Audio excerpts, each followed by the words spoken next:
Philippe Gratelle. I'm with Sage in the capacity of a solution consultant. And today we're going to have a look at where X3 is headed. So one little disclaimer, some of the things that I'm going to present are already in existence in the latest release, 2025 R1, but there's other things that I'll be talking about that are coming, down the road. There's a little disclaimer here that this is subject to change and not to be interpreted as a firm, commitment. Things, in the roadmap change a little bit sometimes. So this is a word from Rob Sinfield, who's the head of our ERP product. So in our stable, we have more than just Sage X3. There's a number of other products. I think there's about 8 different products in that stable. And really there's an emphasis on Sage X3 as the number one ERP in that stable. Very configurable and primarily dedicated to product-centric organizations. So some of the aspects of the vision is obviously AI has arrived to Sage X3 as well, and we're going to put a lot of effort, and we've already started. I'll show some examples of that. And we put a lot of effort into embedding AI in a number of aspects of the product. And you also notice that the word here, software as a service. So I'll be talking about how X3 is going to be a vendor cloud product. So you can already have it in the cloud, hosted in various places, but we're going to take the responsibility of the hosting sometime early next year. We've been busy modernizing X3. X3 is a successful product. It's function rich, but it was created a number of years ago. And if we want to take advantage of more recent technology, there's a number of things that we had to do, and that's why we're talking here about re-architecting, particularly to port it to a vendor cloud environment. So that's why in recent years, you might not have seen a lot of new features. There were some, here and there, but we were busy working on, under the covers on the architecture. What we want to do, though, is that, a lot of our customers like Sage X3 because it's, easy to utilize, it's easy to configure, and it is also open to customization. We can customize it, really well. There's a lot of tools, to do that. So as we were in the process of modernizing it and extending it, we didn't want to compromise on that flexibility. That's on a page. That's strategy on a page. So you find the usual suspects. Finance, manufacturing, distribution, inventory, warehouse. There's a couple of new things, here, venturing into connecting to retail applications and also having our own forecasting and planning. I'll talk a little bit more about that. And in the center of that, AI is there. And as I said, it will have ramifications in all the different aspects of X3. So we'll see some examples of that. Like I mentioned, at the very beginning, we've got, other products, and we had things that were good to port, to X3. So rather than developing the same thing several times for different products, we now have something called shared services. And that means that we develop an application once, and that can connect to these other applications that we have and Sage X3. So today we'll see the shop floor control, for instance, and we'll see mobile automation and examples of the AI services. Where are we going to invest? Because in recent time, there's been a decision to invest quite heavily in X3. And these are the various aspects where we're going to invest. So Obviously, we have to worry about, compliance. X3 is a global product, so there's a number of things that we need to do to comply with legislation in various countries. We are modernizing the platforms. That's what I was saying, before. So Sage X3 Cloud is going to come, next year. A simplified implementation where we're going to use AI to help with the implementation of X3. So through a series of questions, the system is going to recommend what type of server size it should be on, how many cores, etc. So the technical aspects of the implementation. And there's also something called Sage X3 Builder. So this is a new development platform that our partners are going to use to extend the capabilities of X3, and it will allow things that are not quite possible yet with the the current state of X3 in terms of the presentation of screens and putting gadgets on screens. So this is going to be possible with X3 Builder. AI, is taking a big place, and we've started with AP automation, and that's there's the beginning of that in 2025 R1. So we'll be able to accept PDF documents, so, accounts payable invoices on PDF documents, and being able to understand, where read that information and create accounts payable invoice records directly into X3. In other parts of the world, and I'll mention that briefly later on, e-invoicing is big. It's mandated by governments, and obviously we have to comply with that. And again, AI is going to assist us, with that. And for the user experience, based on this new development platform, we'll be able to have a more modern interface. This is our release calendar, so you might be familiar with that. We've got 2 X3 releases per year. So we've released back in May 2025 R1, and I'll talk a little bit about what was in it. And then in November, we're going to have another release, and the same thing in 2026. Talking about 2025 R1, that's where AI started to appear in X3. So and I'll show some examples of that. So you could be in the middle of a customer record, and you'll have the ability to ask questions, ChatGPT type questions about that particular customer. So we've also changed, we have an application called Mobile Automation, which is RF type device, application for, what's happening in the warehouse and what's happening on the factory floor. So we had created, first, version of that was replacing what we had before on Telnet devices, something called ADC.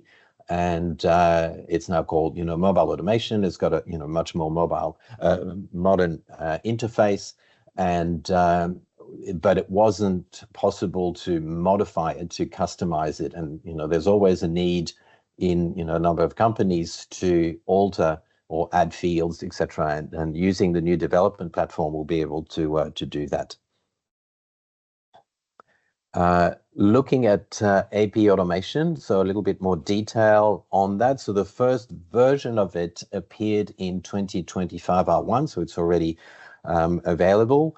And so I can receive information via email, or I can upload, manually, and the system will recognize what's on that invoice, or try to recognize using AI. And at the moment, it will, identify, the vendor. You can see that in the rest is in gray. So being able to automatically figure out what the expense code should be, or the dimensions, analytical dimensions should be, is not in that first version, and neither is matching to purchase order. But in November, in release 2025 R2, we will have that.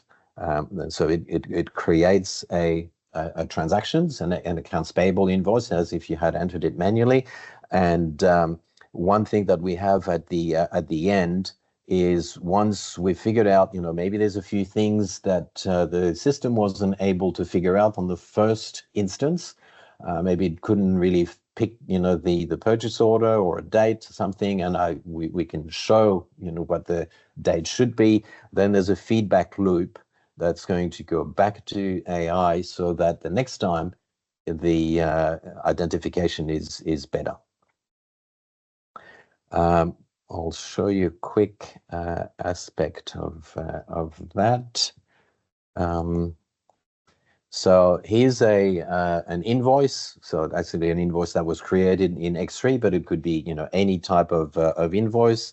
And we can see that we've got an amount of $1,000 and $190 worth of tax, so 1190, and it's actually in a foreign currency. So this is the process flow that will appear in X3. So the first thing is that it needs to have all your supply details. So there's a function that will grab all the AP vendor information that you have and have it sitting in the background. Then, as I said, either we have a queue, an email queue that will receive these documents. So you can instruct your suppliers to send information to that email queue, or there might be some that you want to upload manually. So the system will then have an ability to scan.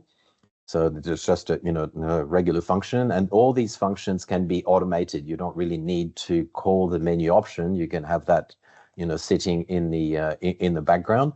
And then once it's scanned, the system is going to process these documents and do some mapping. It needs to figure out what that information corresponds to in your system. So as it's processing the document, it's trying to recognize. So there's the supplier invoice number. What type it is? Is it an invoice? Is it a credit note? And you can see here there's accuracy. So obviously, when it's coming from a PDF, the system is doing its best to recognize that, and with the feedback loop, this will increase. So if it was e-invoicing as they have in Europe, they send an XML file, then this is different. Your accuracy would be 100% because it knows how to read a file better than it knows how to read a PDF.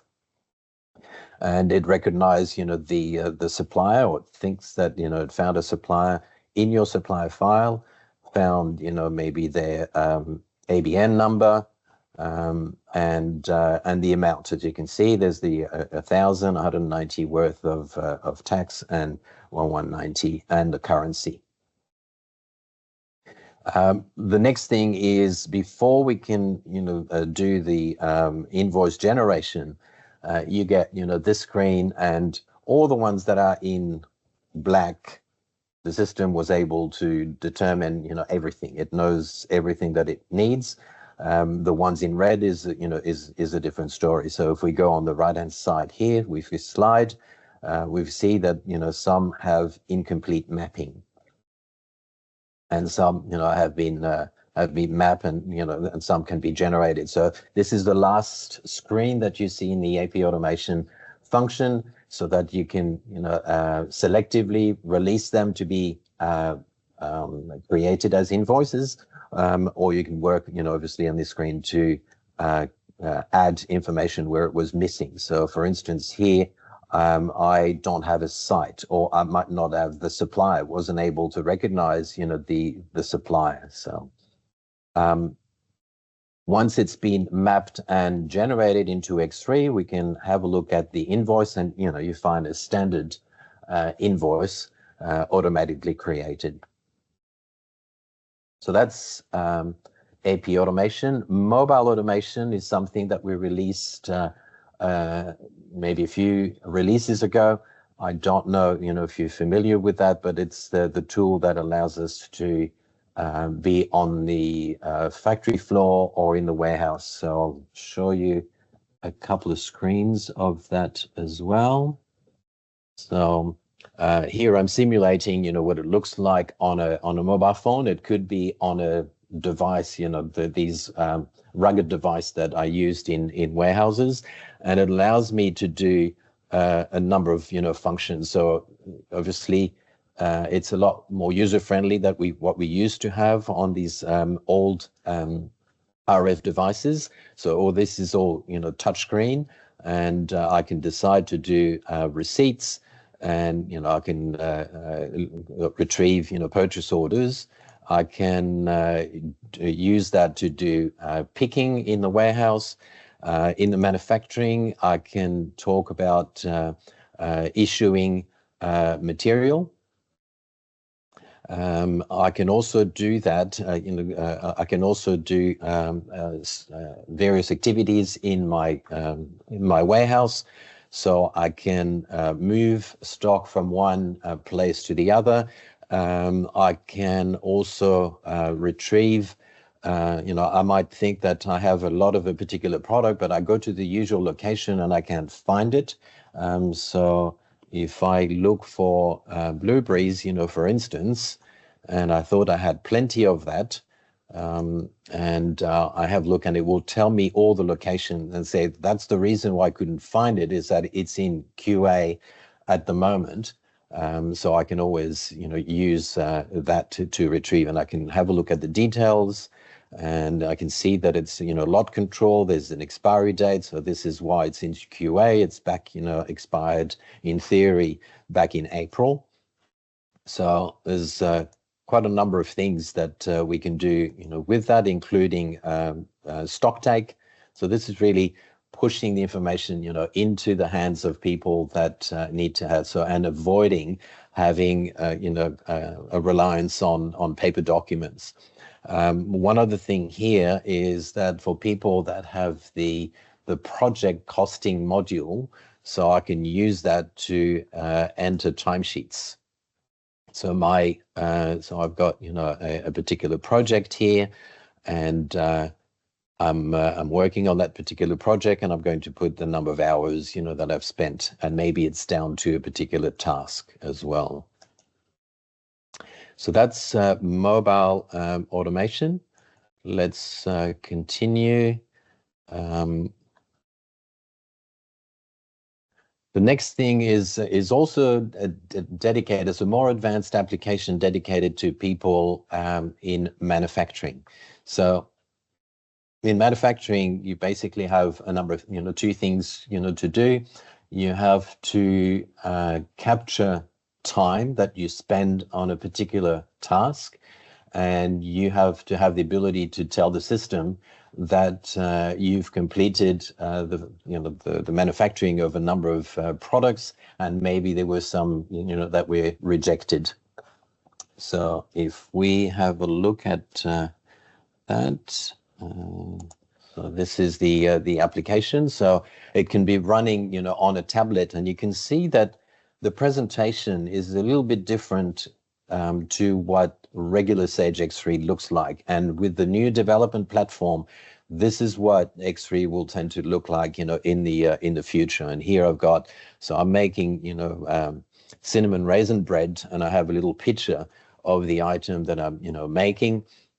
So what do we see here? We have the ability to see the workload, week, day by day, week by week, or for the month, either by work center or resources. So that's why I've got, a bread oven here, and I've got the packaging station in that particular case, or I can work using work order numbers. So if I have a look at my oven, for instance, so I just, again, it's a touchscreen, and I can tap on the screen, and it will tell me what I'm meant to be doing in the oven. So I've got two jobs. There's one here, 199, and there's another one, another work order. And it's telling me, how many hours I have left to run. So here I've got, 11:39, 30. And again, touching the screen, I'll be able to start the setup. Maybe there's something I need to prepare in that oven. So I just have to tap on this, and you'll see the status, you know, here will change. It says the setup is started, so the clock is ticking. And this is a, you know, better approach to what we had before, which was you had to figure out the time that you had spent on a particular task. And you have to, you know, look at your watch and say, oh, I started at 9:30. It's now 10:20. So 9:30 to 10:20, you have to calculate, you know, all that this is going to, calculate, you know, for you. So I'm finishing, you know, the setup is started, it is finished. So I'm now, you know, off, and then I can say, well, I'm ready to go. So I'm starting to work, to actually do the, you know, to the work. So run is started, and it might be 1 hour, 2 hours. I might have a break, so I might decide to pause it, or I might need to complete, because that's the end of my shift and someone is going to take over after that. So I can say done, and a little screen will pop up and say, well, you had 3,000 cases to make. How many did you make? Well, I made 200. I rejected 1, and it's not complete. You know, at the end of the day, it might be that you close to the 3,000, and that you're the last one to complete that job. So you'd be putting completed, and you do save. And again, that work center or that machine is off. No one is using it. What I could be, you know, going on to the next job. And at some point in time, I'm going to clock out. So this is an application, and see, you know, the jobs are disappearing until the next user, you know, clocks in. So that's shop floor control. Preventive maintenance. Another thing that we've introduced maybe late 2024 is the ability to do equipment maintenance within Sage X3. So it's a simple application, but the advantage is that it is X3, which means that if you have to keep a stock of spare parts, it's in your inventory. If you need to purchase new ones, you use the regular purchase order. So everything is sort of, you know, self-contained. So let's have a quick look at that. Just have to remember, and here it is. So there's, you know, a process flow for preventive maintenance, and in there I will have my equipment.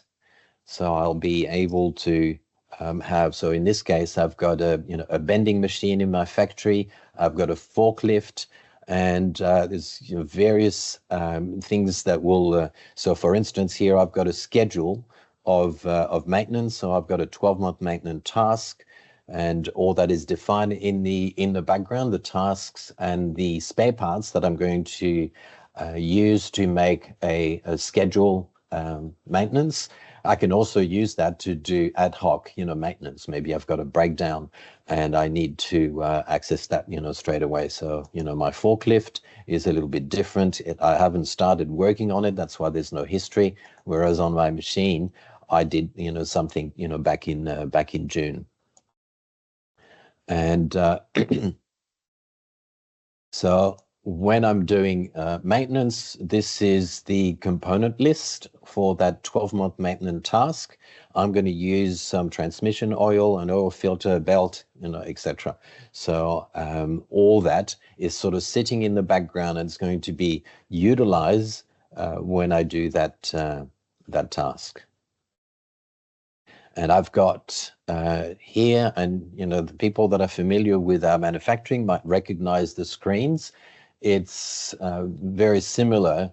So a maintenance work order is using the same framework as a manufacturing work order. It's a dedicated function, but the philosophy is the same. So here I've got a route. You know, these are all the things that I have to do: change the oil filter, change the electric motor, inspect, and return to service. And there's some, you know, standard times here. which means that I will end up with job tickets or maintenance, work orders. So there's one here. So preventive maintenance, the machine is down, with sparks, and I'm doing my 12-month, task. And I can see, the components that I'm going to use. I'm going to see the tasks. So all that is assembled in a job, ticket. And I'm going to use a job ticket tracking to report the actual quantities that I've either of hours, the actual number of hours, or the actual products that I've used to service my equipment. We also have the ability to do that, not based on a calendar, but based on the number of hours. So here I can decide to set up, some measurements, and from time to time I'll enter these measurements, and the system will say, we are close to the number of hours or the number of kilometers that is required to do a new maintenance task, and that's why we have the automatic, job ticket release here. Okay, let's move on. So what I've been presenting until now is everything that is available. What I want to talk to you about now is what's coming to X3, so that the platform is very much alive, and we're continuing to develop it. So on the left-hand side, and I've already talked about some of these, this is, again, the work under the covers. So the development, platform, X3 Builder, the fact that we're going to go vendor cloud. We're also looking at a new reporting engine and a new print engine and a new workflow engine. And I'll show some, I've got a couple of slides, on that. On the right-hand side, everything that concerns the functionality itself. So you've seen the shop floor control, and we're going to continue developing that. And then there's a number of other things that and mobile automation, you also saw that, but the others are things that we're going to bring into the fold. So as I mentioned before, there's other parts of Sage, there's things that are that would be good to be merged into X3. So that's what we're going to do with Inventory Planner, for instance. So the ability to forecast and help with demand replenishment. We're going to have a supply portal and supply chain intelligence, so to increase or facilitate the relationship that you have with your suppliers and have a better handle on your supply chain. And then there's something, for business reporting. So again, a Sage tool that will allow you to create reports in Excel. In finance department, Excel is very much used. We can't get away, from it. But sometimes it creates, challenges. If we have to download information, and if we have to make sure that the formulas are, safe, maybe it's better if the information can come directly from the horse's mouth. So in this case, X3, and have X3 push information to Excel. So that's, I've already mentioned that, X3 Cloud. So Sage maintaining, X3 in their own, on their own servers. And what this will bring is that Sage will manage, updates and releases. And but at the same time, I think the trick in having something in cloud that is as flexible as X3 in terms of customizations is these customizations. They have to follow these automated updates, and that's why we're spending time on this to do it properly.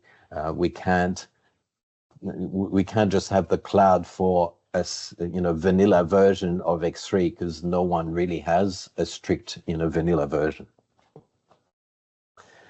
Approval workflows. So you might be familiar with the fact that we have workflows at present, and allows you to monitor, for instance, what happens when purchase orders are placed. That might be, there might be a dollar limit, for a particular type of suppliers. So all that can be constructed, but it's rather technical. This is the ability to create that in a more graphical, environment. So this is a bit hard to read, but this is, if we place, a sales order, do we want to instruct the customer, instruct the system to send an order confirmation under which, conditions?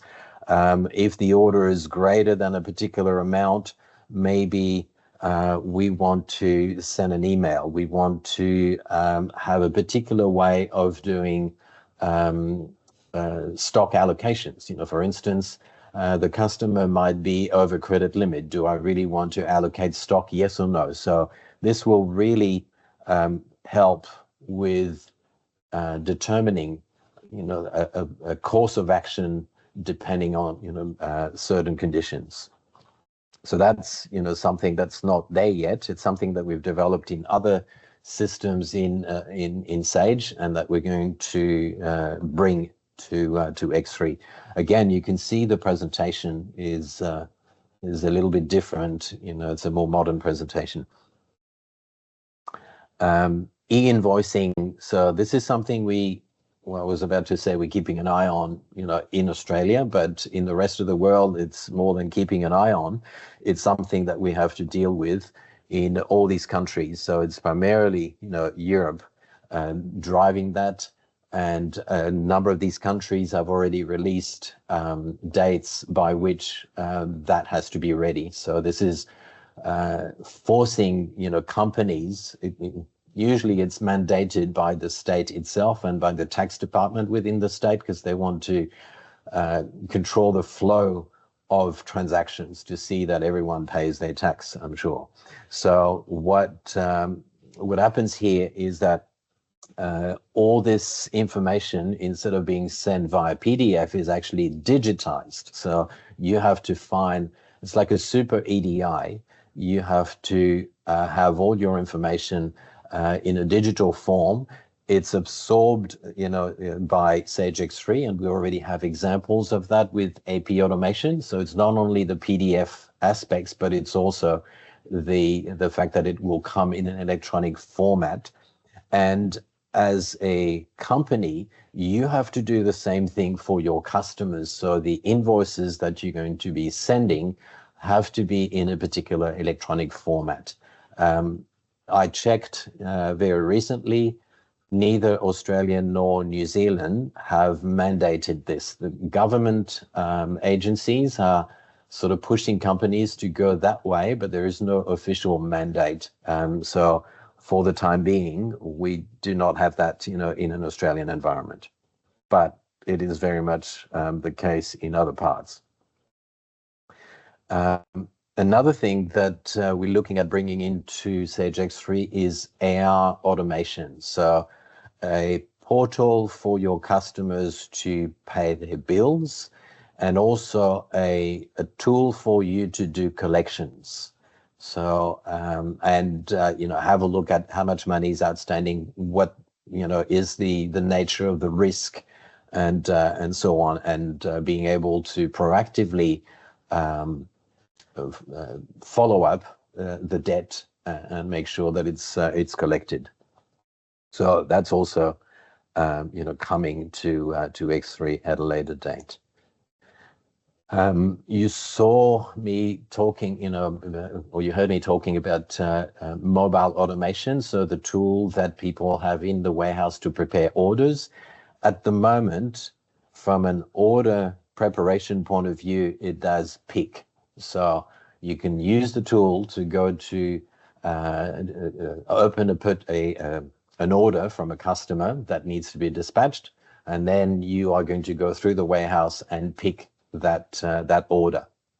What doesn't exist yet is packing and shipping. So if you have a a process that is multi-step. So first I have a picker that goes into the warehouse and prepares the order. Then that picker delivers what they've picked to a packing station where things are inspected and put into boxes and then loaded onto a truck. That is not part of mobile automation yet, but that's what we're working on to complete the picture.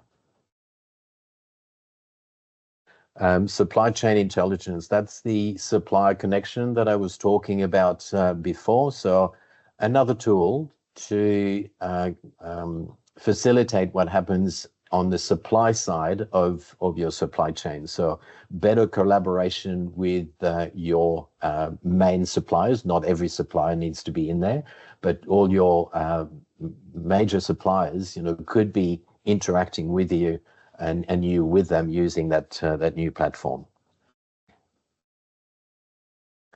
And what I was saying also about business reporting, so an Excel type tool that connects directly to Sage X3, so the information is not something that you had to copy paste or you had to import manually. And as you can see, there's a bit like a pivot table that's got filters here that will allow you to decide what appears in that financial report. So that could be a P&L, and all that information is actually coming directly from the X3 tables. And I'll finish with AI. So that function is called Sage Copilot, and it's there to monitor.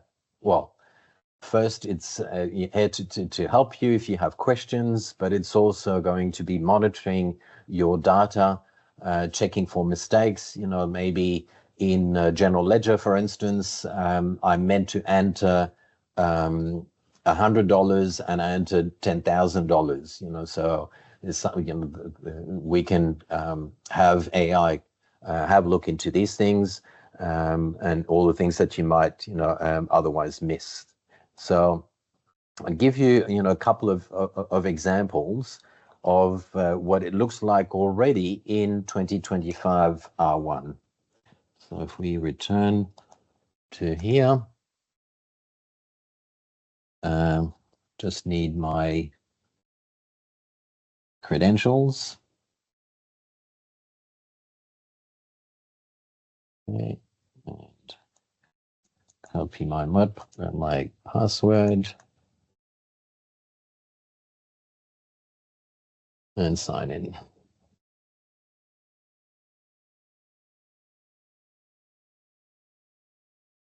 So you'll see regular X3 screen, but there's a couple of things that I've changed. Here you have a Sage Copilot little logo. So if you click on that, it opens a window and I can start asking questions. So what is the highest sale since 1 January?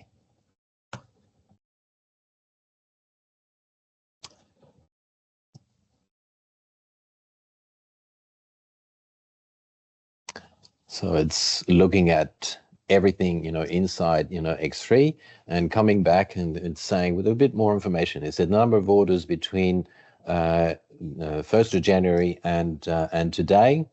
Across is 21 across all company. The company with the highest volume of sale is this particular company, and the sales order is the highest value with 241,000 euros.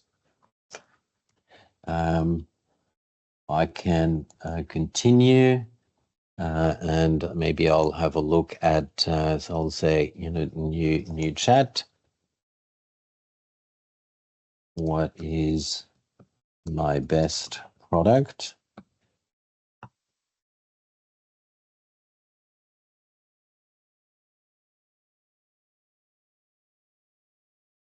So the top one product by quantity delivered up to 7 August is, so there's, that particular product, and I've sold 700,000.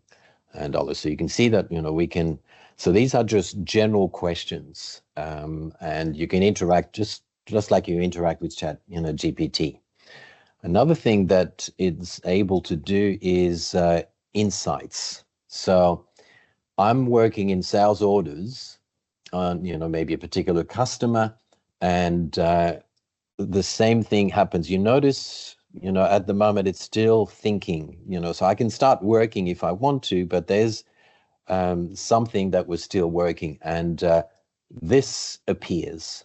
You can see there's 4 insights. So if I click on this, I'll get these insights, and they can be, I think, up to 5 insights. So whatever it finds that is relevant, it says late sales orders, and you can see that it's let's see, yeah. So the customer is microsystems.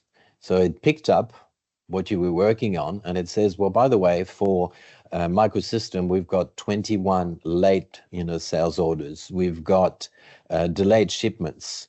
And I can see even the status. You can see how the presentation is richer than what is usually possible with X3.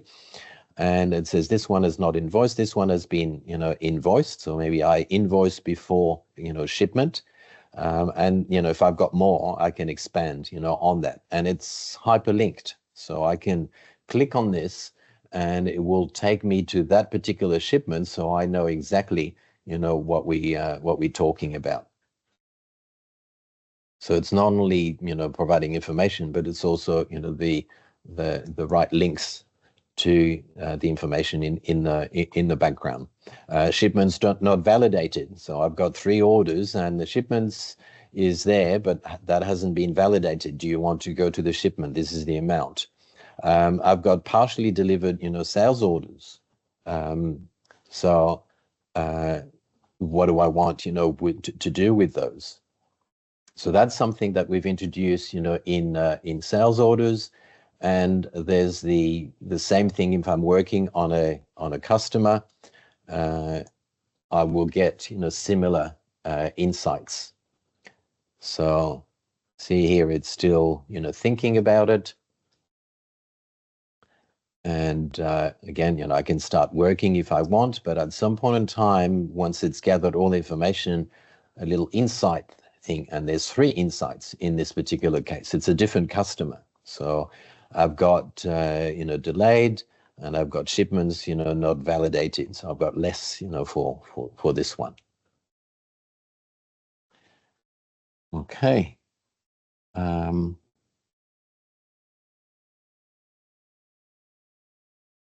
Right.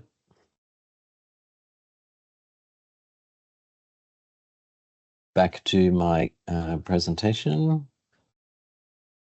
Okay, so that was, what we'll also do is that it will be able to assist you with email. You can help draft an email to a customer, same thing at a click of a button, for a particular condition. Maybe you want to say something about the orders that are partially delivered. So you'll be able to do that. Actions, we've seen, and notify the user of the outcome of an action that initiated by a user or Sage Copilot action. So if things have been, have happened in the background, you'll get little messages telling you that it has been done. One thing that I have said sometimes is that Sage X3 is the best kept secret in the ERP world. There's a lot of things that X3 can do, but there's not a lot of people, knowing about it. But through these new developments, we've started getting some recognition, and I wanted to share with you some of the ones that we've received, recently. This is from a software review platform. So this is people like you, our customers, going to that platform and commenting on, the software that they're using.